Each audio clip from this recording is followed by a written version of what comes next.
across the front of the scalenus anterior, and beneath the sternocleidomastoideus, the inferior belly of the omohyoideus, and the transverse cervical and transverse scapular vessels.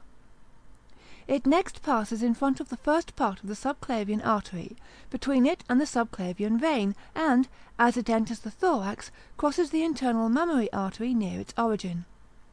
Within the thorax it descends nearly vertically in front of the root of the lung, and then between the pericardium and the mediastinal pleura to the diaphragm, where it divides into branches, which pierce that muscle, and are distributed to its under surface. In the thorax it is accompanied by the pericardiacophrenic branch of the internal mammary artery. The two phrenic nerves differ in their length, and also in their relations at the upper part of the thorax. The right nerve is situated more deeply, and is shorter and more vertical in direction than the left. It lies lateral to the right innominate vein and superior vena cava. The left nerve is rather longer than the right, from the inclination of the heart to the left side, and from the diaphragm being lower on this than on the right side. At the root of the neck it is crossed by the thoracic duct. In the superior mediastinal cavity it lies between the left common carotid and left subclavian arteries, and crosses superficial to the vagus on the left side of the arch of the aorta. Each nerve supplies filaments to the pericardium and pleura, and at the root of the neck is joined by a filament from the sympathetic, and occasionally by one from the ansa hypoglossae. Branches have been described as passing to the peritoneum.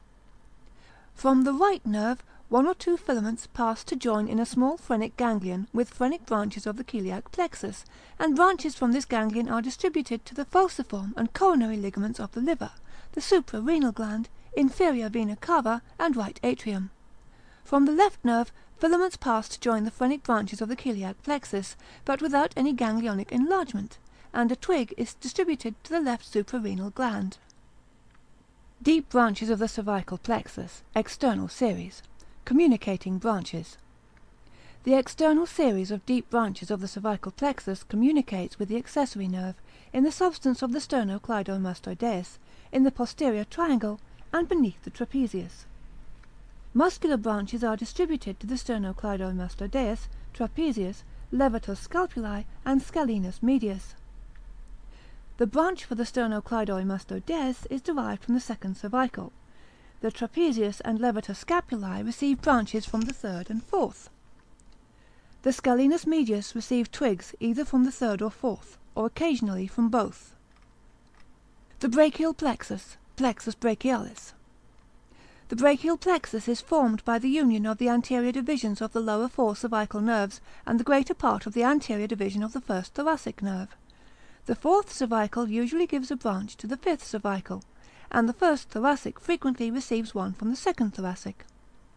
The plexus extends from the lower part of the side of the neck to the axilla. The nerves which form it are nearly equal in size, but their mode of communication is subject to some variation. The following is, however, the most constant arrangement. The fifth and sixth cervical unite soon after their exit from the intervertebral foramina to form a trunk. The eighth cervical and first thoracic also unite to form one trunk, while the seventh cervical runs out alone.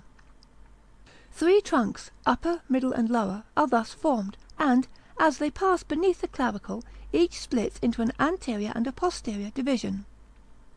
Footnote: the posterior division of the lower trunk is very much smaller than the others, and is frequently derived entirely from the eighth cervical nerve. End of footnote. The anterior divisions of the upper and middle trunks unite to form a cord, which is situated on the lateral side of the second part of the axillary artery, and is called the lateral cord, or fasciculus of the plexus. The anterior division of the lower trunk passes down on the medial side of the axillary artery, and forms the medial cord or fasciculus of the brachial plexus. The posterior divisions of all three trunks unite to form the posterior cord or fasciculus of the plexus, which is situated behind the second portion of the axillary artery. Relations. In the neck, the brachial plexus lies in the posterior triangle, being covered by the skin, platysma, and deep fascia. It is crossed by the supraclavicular nerves, the inferior belly of the omohyoideus, the external jugular vein, and the transverse cervical artery. It emerges between the scaleni anterior and medius. Its upper part lies above the third part of the subclavian artery, while the trunk formed by the union of the 8th cervical and 1st thoracic is placed behind the artery. The plexus next passes behind the clavicle, the subclavius, and the transverse scapular vessels, and lies upon the first digitation of the serratus anterior and the subscapularis. In the axilla it is placed lateral to the first portion of the axillary artery.